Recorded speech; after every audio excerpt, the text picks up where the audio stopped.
नमस्कार. आपलं चॅनल नक्की सबस्क्राईब करा. आपली प्रतिक्रिया ही नक्की कळवा.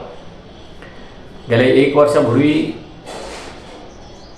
महायुतीचं सरकार सत्तेत आलं. काँग्रेस, राष्ट्रवादी आणि शिंदेगड शिवसेना यांनी तिघांनी मिळून राज्यामध्ये महायुतीचं सरकार स्थापन केलं आणि या स्थापनेदरम्यान शिंदे सेनेला पुन्हा एकदा मुख्यमंत्रीपद हवं होतं. एकनाथ शिंदे यांचं एक सुप्त इच्छा होती की पुन्हा एकदा आपल्याला जे केंद्रातील भाजपाचे वरिष्ठ नेते आहेत ते पुन्हा मुख्यमंत्रीपदाची संधी देतील.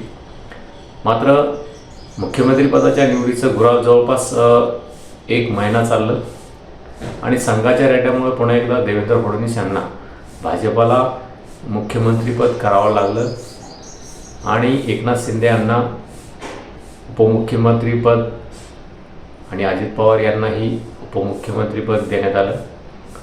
यावेळेस 2 उपमुख्यमंत्रीपद तयार केले आणि दोघेही नाराज होऊ नये म्हणून ही भाजपाची ॲडजस्टमेंट होती आणि त्यानंतरही गृहमंत्रीपद मिळावं असं एकनाथ शिंदे यांची अपेक्षा होती. मात्र भाजपाने गृहमंत्रीपदही स्वतःकडे ठेवलं. देवेंद्र फडणवीस यांच्याकडेच ते गृहमंत्रीपद सध्याही आहे आणि त्यानंतरही पालकमंत्रीपदावरूनही एकनाथ शिंदे आणि देवेंद्र फडणवीस यांच्यामध्ये सुप्त युद्ध सुरू होतं आणि या दरम्यानच गेल्या 1 वर्षभराच्या कार्यकाळामध्ये या दोघांमधील अंतर वाढत चाललं. शिवसेना आणि भाजपातील जे अंतर आहे ते वाढतच चाललं. यापूर्वीही देवेंद्र फडणवीस यांनी जी मुख्य शिवसेना आहे बाळासाहेब ठाकरे यांची, उद्धव बाळासाहेब ठाकरे यांची, ती शिवसेना फोडली आणि एकनाथ शिंदे यांचा नवा गट स्थापन करून 40 आमदार भाजपाने फोडले आणि मूळ शिवसेनेतील धनुष्यबाण आणि पक्षही भाजपासोबत आला आणि त्याचा परिणाम असा झाला की उद्धव ठाकरे एकटे पडले. कमीत कमी आमदार 10 ते 15 आमदार त्यांच्यासोबत राहिले.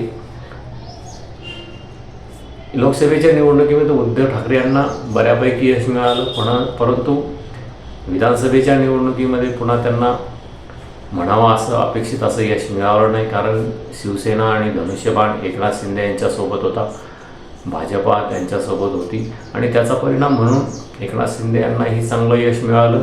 त्या तुलनेत उद्धव ठाकरे यांना यश मिळालं नाही. आता पुन्हा एकदा शिवसेना आणि भाजप, एकनाथ शिंदे गट आणि भाजप यांच्यामध्ये दुरावा निर्माण झालेला आहे. काही दिवसापासून एकनाथ शिंदे आणि फडणवीस यांच्यामध्ये अहवाला दिसतं आणि कार्यक्रमामध्ये हे दोघं एकत्र येतात, परंतु ते एकमेकांशी बोलत नाही आहेत. याचाच अर्थ या दोघांमध्ये दुरावा निर्माण झालेला आहे.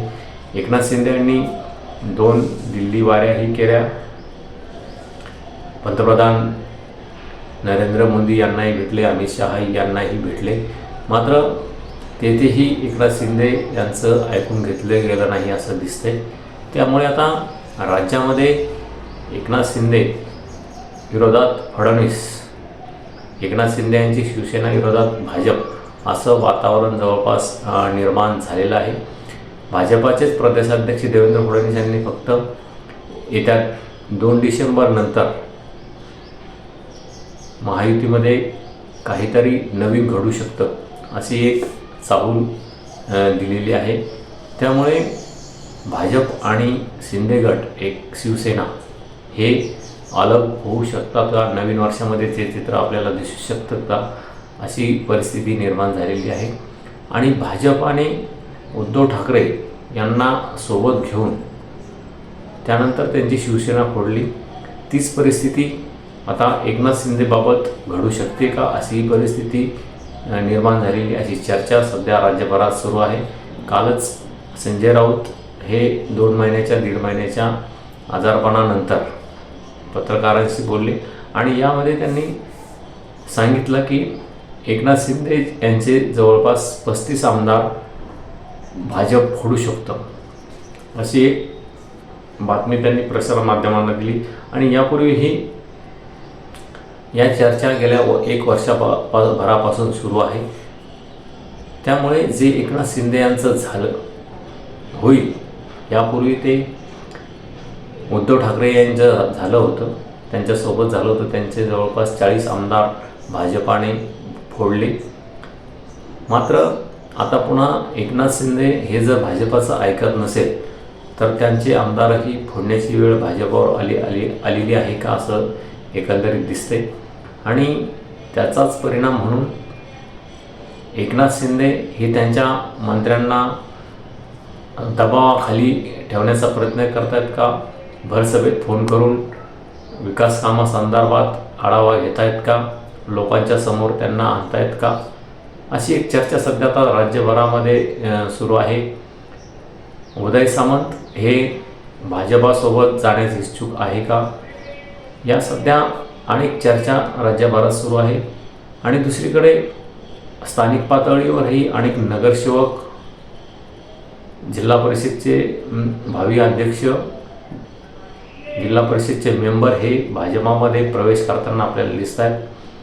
त्याचाही परिणाम महायुतीवर होऊ शकतो.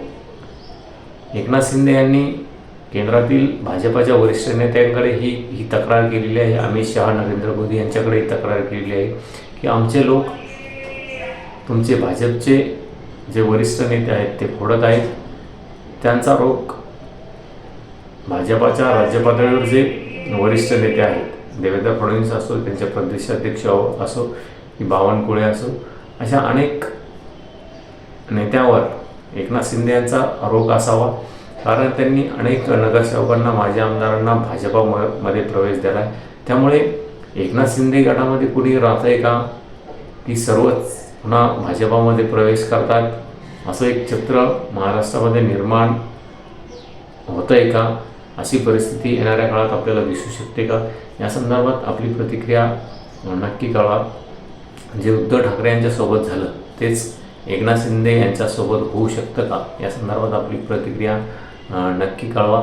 आणि येत्या नवीन वर्षामध्ये एकनाथ शिंदे हे महायुतीतून बाहेर पडू शकतात का, कारण एकनाथ शिंदे यांचे जे आमदार आहेत आणि भाजपाचे जे आमदार आहेत ते थेट एकमेकांवर टीका करतात. हे यापूर्वी 1 वर्षभराच्या किंवा 3.5 वर्षाच्या कार्यकाळात आपल्याला दिसलं नाही. 2.5 वर्ष हे एकनाथ शिंदे मुख्यमंत्री होते, तेव्हाही हे दोन्हीही आमदार एकमेकावर टीका करताना दिसले नाही. मात्र मालवणमध्ये निलेश राणे हे टीका करतायत. इकडे हिंगोलीमध्येही मुटकुळे विरोधात संतोष बांगर अशी परिस्थिती निर्माण झालेली आहे.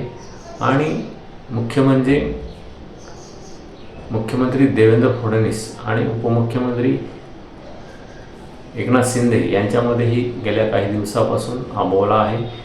ते वारंवार प्रसार माध्यमावर येत आहेत, मात्र ते एकमेकांशी बोलताना दिसत नाही. याचाच अर्थ या दोघांमध्ये दुरावा निर्माण झालेला असून त्याचा परिणाम आपल्याला या महिन्यामध्ये ज्या स्थानिक स्वराज्य संस्थेच्या निवडणुका होत आहेत त्यानंतर आपल्याला काय रिझल्ट येत आहेत त्याच्यावरही बरेच काही अवलंबून असणार आहे.